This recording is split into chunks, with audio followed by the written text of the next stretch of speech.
డోండి medical మా దుకాణంలో దొంగతనం జరిగింది. క్యాష్ కౌంటర్లో ఉన్న నగదు 4 లక్షల రూపాయలు ఉండే దాదాపు మొత్తం తీసుకెళ్లారు.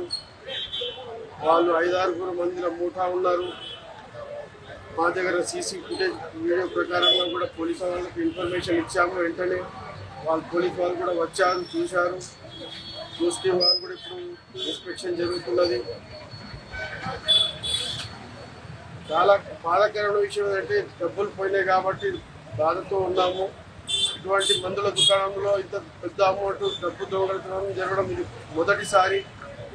పోలీసుల నిర్లక్ష్యం వల్లనే పెట్రోలింగ్ సరిగా లేక నడి బొడ్డులో ఉన్న ప్రాంతం నుండి దొంగతనం జరగడం చాలా విశేషకరంగా ఉంది.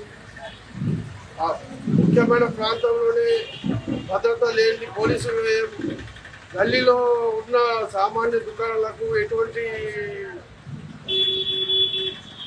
మెయిన్ రోడ్లో ఉన్న దుకాణాలకు భద్రత లేదు, లోపల ఉన్న దుకాణాలకు భద్రత లేదు.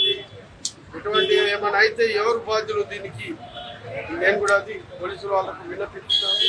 ఆర్మూర్ పట్టణంలో అందాజ 3:30 నుంచి 4 గంటల ప్రాంతంలో మహారాష్ట్ర చెందిన వాహనము ర్యాలీ ఆటోలో గుర్తులేని వ్యక్తులు వచ్చి ఇక్కడ డాక్టర్ దీపక్ సిటీ స్కానింగ్ నందు డోండి మెడికల్ షాపు లైఫ్ ఫార్మసీ నందు దొంగతనం జరిగినది. దీంట్లో 2 బృందాలుగా ఏర్పడి దర్యాప్తు ప్రారంభిస్తారు. మరిన్ని వీడియోస్ కోసం ఛానల్ ని సబ్స్క్రైబ్ చేయండి. లేటెస్ట్ అప్డేట్స్ కోసం వాట్సాప్ ఛానల్ ని ఫాలో అవ్వండి. ఆ లింక్ డిస్క్రిప్షన్ లో ఉంది.